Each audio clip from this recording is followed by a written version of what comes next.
کہ اب یہ دہشت گرد مدینے کو تباہ کرنا چاہتے ہیں, مکہ کو تباہ کرنا چاہتے ہیں. یہ کیا ہو رہا ہے جانتے ہیں آپ کا حافظہ اتنا کمزور کیوں ہے؟ کیوں اتنی جلدی آپ معاملات کو بھول جاتے ہیں؟ جن امور کا تعلق اسلام اور اہل اسلام سے ہو, اپنی عادت بنا لو کہ ہمیشہ اسے یاد رکھو گے. زیادہ نہیں 3 سال کا عرصہ ہوا ہے, امریکہ کی ایک رپورٹ لیک ہو گئی تھی. ایک آرمی کے آفیسر نے اسے جو ہے وہ لیک کر دیا تھا. امریکی آرمی کو 70 پیجز کا ایک سلیبس, ایک نصاب پڑھایا جا رہا تھا. کتنے صفحے کا؟ کچھ ملٹری کے نوجوان تھے, انہیں پڑھایا جا رہا تھا, اور اس کے اندر یہ تھا کہ اگر تمہیں مکہ پہ حملہ کرنا ہو تو کیسے کرو گے, مدینہ پہ حملہ کرنا ہو تو کیسے کرو گے. ٹریننگ دی جا رہی تھی, نقشہ بیان کیا گیا تھا, میل وقوع سمجھایا گیا تھا, تمہیں کس طرح سے حملہ کرنا ہوگا. یہ ساری چیزیں انہیں بتائی جا رہی تھی, پڑھائی جا رہی تھی. بعد میں امریکہ کے صدر کو معافی مانگنی پڑی ہے. لیکن میرے عزیزوں اور میرے دوستوں, ہمیں تو چوکنا ہو جانے کی ضرورت ہے نا. مدینے پہ آنچ آئے آپ اسے برداشت کر لیں گے؟ نہیں. مکے پہ آنچ آئے آپ اسے برداشت کر لیں گے؟ نہیں.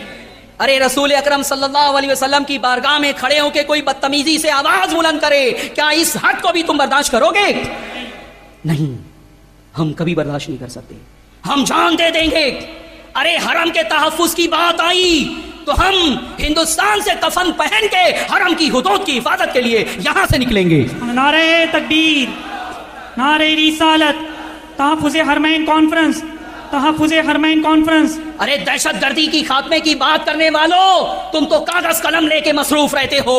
اگر دہشت گردی کی آگ حدود حرم میں پہنچی, اگر یہ دہشت گرد حدود حرم میں پہنچنے کی کوشش کریں گے تو ہمارا قافلہ ہزاروں نہیں, لاکھوں نہیں, کروڑوں کی تعداد میں حرم کی حدود کی حفاظت کے لیے کفن باندھ کے جائے گا اور داعش والوں کا خاتمہ کرے گا. سعودی حکومت تو ناکام ہو چکی ہے. ارے ناکامی کی بات کیوں کی جائے, وہ تو سازشوں کا شکار ہے, سازشوں کے نتیجے میں وہاں قائم ہے. جو ہمارا دشمن اتنا خطرناک ہے کہ حرمین کے اوپر حملے کی پلاننگ کر رہا ہے, بات کر رہا ہے, اسی دشمن کو فہد نے بلا کے بالکل کعبے کے قریب بٹھا دیا ہے کہ آؤ یہاں بیٹھ جاؤ, حملہ کرنا ہوگا تو بہت آسان ہوگا. امریکہ میں امریکی فوج, امریکی آرمی کیا جدہ میں موجود نہیں ہے؟ اس کالونی کو میں نے اپنی آنکھوں سے دیکھا ہے, بارہا میں وہاں سے گزرا ہوں. سیکورٹی دیکھی ہے میں نے کہ بڑی بڑی دیواریں اٹھا دی گئی ہے, ہر دیوار کے اوپر چوکی بنائی گئی ہے, اور ہر چوکی کے اوپر بہت جدید ہتھیار اس طرح سے مسلسل گھومتے رہتے ہیں. کیوں؟ کس کی حفاظت کی جا رہی ہے؟ اتنی سیکورٹی تو حرم کی بھی نہیں ہے, کعبے کی بھی نہیں ہے, مدینے کی بھی نہیں ہے, گنبد خضرا کی بھی نہیں ہے. یہ جدید ہتھیار جو گھوم رہے ہیں جدہ کی ایک دیواروں کے اوپر, اس 4 دیواری میں ہے کیا؟ اس 4 دیواری میں امریکی آرمی موجود ہے. سعودی حکومت انہیں شراب فراہم کرتی ہے, سعودی حکومت خنزیر کا گوشت ان کی مرغوب غذا ہے وہ فراہم کرتی ہے. سعودی حکومت, امریکی آرمی بغیر فیملی کے وہاں موجود ہیں, وہاں لڑکیاں سپلائی کرتی ہے عیاشی کے لیے, زنا کے لیے معاذ اللہ. یہ سب کچھ سعودی حکومت کر رہی ہے. یہ سعودی حکومت دراصل اسلام کی نمائندہ نہیں ہے, اسلام دشمن طاقتوں کی نمائندہ ہے. اس لیے ہمیں اس کے اوپر بھروسہ نہیں ہے, اعتماد نہیں ہے. ہم پوری تاریخ جانتے ہیں کہ کس طرح سے برطانیہ نے اس خاندان کو لا کے بٹھایا ہے. ترکیوں کا خاتمہ کرنا تھا, سلطنت عثمانیہ کا خاتمہ کرنا تھا, اس لیے فنڈ دیا گیا, ہتھیار دیے گئے, کھڑا کیا گیا, لڑایا گیا, اور یہ کہا گیا کہ تم عرب ہو, عرب پر حکمرانی کا حق تمہارا ہے. یہ ترکی کیوں آ کے یہاں حکومت کر رہے ہیں؟ یہ جذبہ, یہ عصبیت, علاقائی عصبیت ان کے اندر بیدار کی گئی. اور محمد بن عبد الوہاب نجدی اور محمد بن سعود, ان دونوں نے مل کے انگریزوں سے معاہدہ کیا. پھر اس کے بعد یہ سلسلہ آگے بڑھا ہے. بہت سارے میدانوں میں انہیں جو ہے وہ خاک چٹا دی ترکی فوج نے. لیکن پھر اس کے بعد ترکی سلطنت خود بہت کمزور ہو چکی تھی, کئی محاذ پہ لڑ رہی تھی, اور اس کے بعد پھر بغاوت کروا دی گئی. اور 1924 میں وہابی فرقے کے افراد, محمد بن عبد الوہاب نجدی کے پیروکار, حرمین کے اوپر قابض ہو گئے. 1926 میں تو مکہ, مدینہ اور پورے جزیرت العرب پہ قابض ہو گئے, اس لیے کہ ان کو سپورٹ تھا برطانیہ کا، اہل کلیسا کا، اور اس کے بعد 1934 میں پھر اس کا نام بدل کے، پہلے اس کا نام حجاز تھا، کیا تھا؟ پھر اس کا نام بدل کے المملکۃ العربیۃ السعودیہ رکھ دیا گیا، اپنے باپ کے نام کی طرف منسوب کیا، سعودیہ رکھ دیا گیا. اور اس کے بعد میرے عزیزوں، میرے دوستوں، یہی دہشت گردی جو آج داعش والے کر رہے ہیں، عراق اور شام میں انبیاء کے مزارات کو اٹھا رہے ہیں، اولیاء کے مزارات کو اٹھا رہے ہیں، سنی ان کے نزدیک مشرک ہیں، بدعتی ہیں، اور ہمارا قتل کرنا یہ لوگ ضروری سمجھتے ہیں اپنے اوپر. اور اس کے بعد یہی کچھ کیا ہے محمد بن عبد الوہاب نجدی اور اس کے پیروکاروں نے. جنت المالا جو مکے کا قبرستان ہے، جنت البقیع جو مدینے کا قبرستان ہے، بلڈوزر چلا کے ساری قبروں کو مسمار کیا گیا. تم کیا سمجھتے ہو کہ جس طرح سے نظر آ رہا ہے جنت البقیع جنت المالا اسی طرح سے تھا 1924 سے پہلے؟ نہیں. ارے ایک بزرگ جو بھیونڈی میں آرام فرما ہے تو تم نے اتنا شاندار آستانہ بنا دیا. ایک بزرگ جو دیوان شاہ ہے وہ آرام فرما ہے تو آپ نے اتنا خوبصورت آستانہ بنا دیا، شاندار آستانہ بنا دیا. وہاں تو رسول اللہ کے نواسے ہیں، وہاں تو رسول اللہ کے خاندان کے افراد ہیں، وہاں تو اہل بیت اطہار ہیں، وہاں تو شہدائے بدر ہیں، وہاں تو شہدائے احد ہیں، وہاں تو 10,000 صحابہ جنت البقیع میں آرام فرما تھے. امیر المومنین حضرت عثمان غنی جنت البقیع میں ہیں، لیکن تمام قبروں کو ایک ہی رات میں بلڈوزر کے ذریعے تباہ کر دیا گیا، برباد کر دیا گیا، توڑ دیا گیا. اور جتنی قبروں کے اوپر کبے تھے، گنبد تھے، گرا دیا گیا کہ ان گنبدوں کا بنانا حرام ہے، ناجائز ہے، بدعت ہے، اس لیے توڑ دیا گیا. ایک شک یہ بھی ہوتا ہے کہ یہ دھماکہ جو ہوا کہیں گنبد خضرا کو ڈھانے کے لیے تو نہیں ہوا ہے، گنبد خضرا کو توڑنے کے لیے تو نہیں ہوا ہے. یہ شک ہمیں اسی لیے ہو رہا ہے کہ زیادہ نہیں 90 سال پہلے اس حکومت نے بہت ظلم اٹھایا ہے. کسی نے کیا خوب کہا تھا، ام المومنین حضرت خدیجہ الکبریٰ کی قبر کو دیکھ کر، وہ ہماری جماعت کا نہیں تھا، وہ انہی کی جماعت کا تھا، لیکن اس کے دل میں معلوم ہوتا ہے کہ کچھ اسلام کی رمق تھی. اس نے جب خدیجہ الکبریٰ کی تباہال قبر کو دیکھا، آنکھوں میں آنسو آ گئے. ساتھی نے کہا کہ یہ کیا تمہاری کیفیت ہو گئی، قبروں کو دیکھ کے یہ کیفیت تو اہل بدعت کی ہوا کرتی ہے.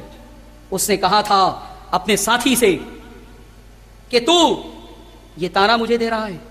لوگوں کا حال یہ ہے کہ لوگوں نے اپنی بیوی کی یاد میں تاج محل بنا دیا، اور یہاں حال یہ ہے کہ جو سارے مومنین کی ماں ہے ان کی قبر بھی سلامت نہیں رکھی گئی. یہ حال کیا گیا ام المومنین کی قبر کا. اور پھر اس نے کہا تھا کہ لوگوں نے، کفار عرب نے رسول اللہ کو زندگی میں ستایا ہے، اور آج ان کا کلمہ پڑھنے والی ان کی امت رسول اللہ کو قبر میں ستا رہی ہے. بتاؤ حضور علیہ الصلوۃ والسلام کو کس قدر صدمہ ہوا ہوگا جب حضرت ام المومنین کی قبر پر بلڈوزر چلایا گیا ہوگا، اس کے نام و نشان کو مٹایا گیا ہوگا. حضور علیہ الصلوۃ والسلام کو اس قدر محبت تھی حضرت خدیجہ الکبریٰ سے، ان کے احسانات کا اس قدر احساس تھا کہ ایک جنگ میں حضور علیہ الصلوۃ والسلام کے داماد گرفتار ہوئے تھے، اور اس کے بعد ان کا ہار، انہیں جو ہے وہ رہا کرنے کے لیے انہوں نے ایک ہار پیش کیا تھا، کہ وہی ہار تھا جو خدیجہ الکبریٰ نے شادی کے وقت اپنی بیٹی کو دیا تھا. حضور علیہ الصلوۃ والسلام کی نگاہوں کے سامنے جب وہ ہار آیا تو آپ کی آنکھوں سے آنسو جاری ہو گئے، اور آپ نے صحابہ سے فرمایا کہ یہ ہار ایک ماں کی علامت ہے، محبت کی نشانی ہے، اگر تم اجازت دو تو میں یہ ہار انہیں واپس کر دوں. لیکن پیغمبر عرب کی زوجہ محترمہ، مومنین کی ماں، مسلمانوں کی ماں، ان کی قبر کو بھی سعودی حکومت نے اس طرح سے تاخت و تاراج کیا ہے، مسمار کیا ہے. اس لیے میرے عزیزوں، میرے دوستوں، آج اختتام پر ہم یہ اعلان کرنا چاہیں گے کہ دہشت گرد دنیا کو قتل کریں اس سے پہلے ان کو قتل کر دیا جائے. ان کے خاتمے کے لیے پورے عالم اسلام سے ہم التجا کرتے ہیں کہ اٹھو، اپنی بقا کے لیے، اسلام کی بقا کے لیے، مسلمانوں کی بقا کے لیے، اور اس ظلم کے سلسلے کو بند کرنے کے لیے، روکنے کے لیے اب اٹھو اور ان دہشت گردوں کا خاتمہ کر دو. کوئی نوجوان اگر داعش میں جانے کی کوشش کر رہا ہو، آپ پتہ چل جائے، فوراً آپ انفارم کریں پولیس کو، حکومت کو انفارم کریں. کچھ نوجوان گئے ہیں یہاں سے، ایک نوجوان تو کلیان کا بھی ہے جو وہاں جانے کے بعد ویڈیو بنا کے ہندوستان کو للکار رہا ہے کہ ہم آنے والے ہیں اور اس لیے آئیں گے کہ تمہیں جو ہے وہ ذبح کریں گے. میں ATS سے کہوں گا کہ آنے دو ان نوجوانوں کو. وہ نوجوان اگر یہاں آ گئے دہشت گرد تو فوج بعد میں لڑے گی, پہلے ہم ان کا خاتمہ کریں گے. نعرہ تکبیر, نعرہ رسالت, نعرہ رسالت. ارے ہمارے نبی کی جو آرزو تھی, تمنا تھی, لو ادرکتہم لاقتلنہم قتل عاد, ہم نبی کے غلام ان دہشت گردوں کو, ان خوارج کو, ان ذوالخویسرا کی اولادوں کو ختم کرنے کے لیے فوج کے آگے رہ کے لڑنے کے لیے تیار ہیں. تیار ہیں ہم. اینٹ سے اینٹ بجا دی جائے گی. کتنے نوجوان ہیں یہ. ارے امریکہ چاہتا تو ان 30-35 ہزار, صرف 30-35 ہزار ہے. ابتدا میں تو 15,000 تھے ابو بکر البغدادی کے پاس. امریکہ اگر واقعی چاہتا تو انہیں بہت آسانی کے ساتھ ختم کر دیتا. کوئی مشکل تھا؟ کوئی باقاعدہ فوج تھی؟ نہیں, کچھ نہیں تھا.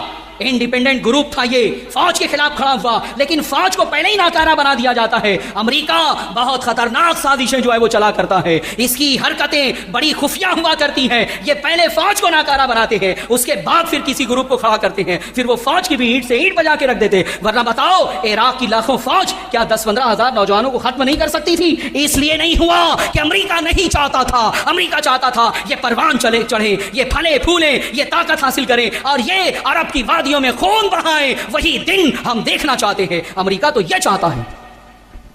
اس لیے آج ہم جو ہے وہ ان تمام دہشت گردوں کا یہاں نام لے کے مرد آباد کہیں گے. کہو القاعدہ مرد آباد. ارے اور زور سے کہو القاعدہ مرد آباد. داعش مرد آباد.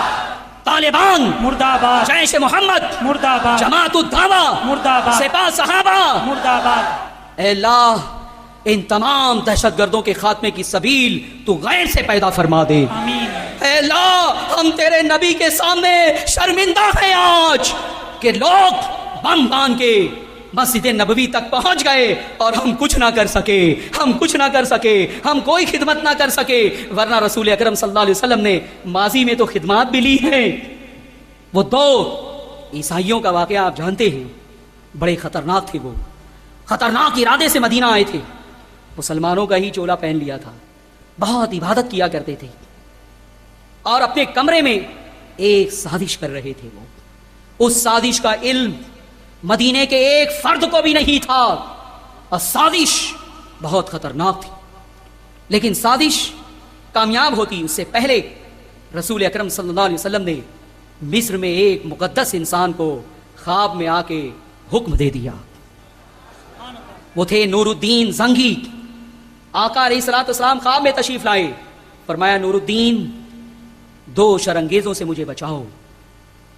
نور الدین اٹھے, بیدار ہوئے, بڑے پریشان تھے. آقا علیہ الصلوۃ والسلام کو دیکھنے کی خوشی بھی تھی اور وہ جو حکم دیا تھا اس کی وجہ سے اضطراب بھی تھا کہ سرکار کا اشارہ کس طرف ہے, کیا چاہتے ہیں سرکار. بڑے بے چین رہے. پھر دوسری رات آئی, پھر سو گئے کسی طرح سے. پھر آقا علیہ الصلوۃ والسلام نے فرمایا کہ نور الدین 2 شخص کے شر سے مجھے بچاؤ. پھر نور الدین بیدار ہوئے, لیکن انہیں کچھ سمجھ میں نہیں آ رہا تھا کس طرف اشارہ ہے, کیا مجھے کرنا ہے, کون سی سازش ہے, کس کی طرف اشارہ کیا گیا ہے. جب تیسری رات آئی تو آقا علیہ الصلوۃ والسلام نے 2 لوگوں کو دکھایا, فرمایا کہ ان کے شر سے یہ 2 قیری آنکھیں والے ہیں, ان سے مجھے بچاؤ. اب نور الدین کو یقین ہو گیا کہ یہ 2 لوگ ہو نہ ہو مدینے میں کوئی سازش کر رہے ہیں.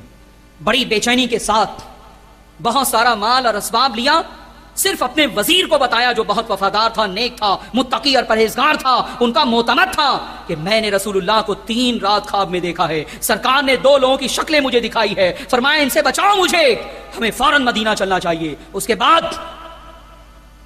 بڑی تیزی کے ساتھ راوی بیان کرتا ہے کہ وہ کسی منزل پہ آرام نہیں کرتے تھے, مصر سے لگاتار چلتے ہوئے بے چینی بے قراری کے عالم میں مدینہ پہنچے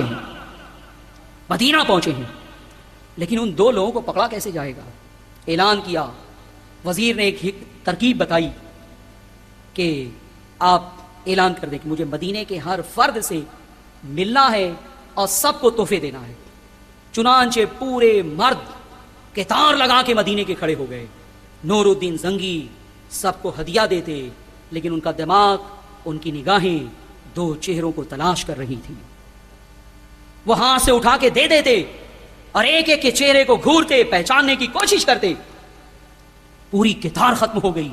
سلطان بے چین ہو گیا کہ جن 2 چہروں کو دکھایا گیا تھا وہ تو نہیں آئے. اعلان کیا گیا کوئی ہے مدینے میں جو جس نے مجھ سے ملاقات نہ کی ہو. تحقیق کی گئی, جانچ پڑتال کی گئی. لوگوں نے کہا کہ سلطان ہر فرد مدینے کا آپ سے مل چکا ہے. ارے سلطان خود ملنے کے لیے آئے ہیں, تحفہ دینے کا اعلان کیا ہے, تو کون ایسا ہوگا جو گھر میں بیٹھا رہے. سلطان بے چین تھا, کہا نہیں کوئی ہے جو مجھ سے نہیں ملا ہے. پھر لوگوں نے بہت جب غور کیا تو کہا 2 لوگ ہیں, وہ درویش ہیں, فقیر ہیں, اہل مدینہ کو جب سے آئے ہیں وہ جب سے بہت مالی امداد کر رہے ہیں, خیرات کر رہے ہیں, صدقہ دے رہے ہیں. کہا بلاؤ ان دونوں کو. ان دونوں کو بلایا گیا. سلطان نے جیسے ہی دیکھا پہچان لیا کہ یہی ہیں وہ 2. حضور علیہ الصلوۃ والسلام نے جن کی طرف اشارہ کیا تھا, فرمایا تھا ان 2 قہری آنکھوں والوں کی شر سے مجھے بچاؤ. اب پکڑا, کہا کہاں رہتے ہو؟ بتایا کہ ایک ہم نے کوٹھی لی ہے, ایک مکان لیا ہے. سلطان بے قراری کے ساتھ وہاں چلے گئے, ان کے ساتھ ان کے مکان کی تلاشی لی. کوئی قابل گرفت چیز نظر نہیں آ رہی تھی. کبھی سلطان ادھر جاتا بے قراری میں, ادھر جاتا, کبھی سامان الٹ پلٹ کرتا کہ کوئی سراغ مل جائے. پھر ایک قالین بچھی ہوئی تھی, سلطان کے دل میں آئی اس قالین کو اٹھاؤ. اس قالین کو جب اٹھایا گیا تو ایک حصے میں ایک اور کپڑا بچھا ہوا تھا, اسے اٹھایا, ایک سل نظر آئی. کہا اسے اٹھاؤ جلدی سے. اسے اٹھایا گیا, فرمایا کہ اس کے اندر جاؤ, دیکھو کیا معاملہ ہے. فوج کے افراد اترے, ان کے کارندے اترے. انہوں نے جو ہے وہ دیکھا کہ ایک سرنگ ہے جو رسول اکرم صلی اللہ علیہ وسلم کی قبر تک چلی گئی ہے, اور تھوڑا سا فاصلہ باقی ہے, وہ بھی کھل جاتا. لیکن یہ آخری جو رات تھی, سخت طوفان اور بارش ہوئی, طوفان آ گیا, اس کی بنیاد پہ یہ لوگ رک گئے. اور اس کے بعد سلطان نے پھر انہیں جو ہے وہ پکڑ لیا.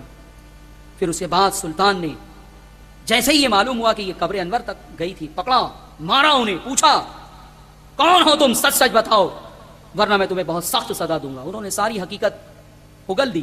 کہا کہ ہم عیسائی ہیں, ہماری حکومت نے ہمیں بھیجا ہے کہ تم ایک سرنگ تیار کرو اور پیغمبر عرب کے جسم کو نکال لاؤ.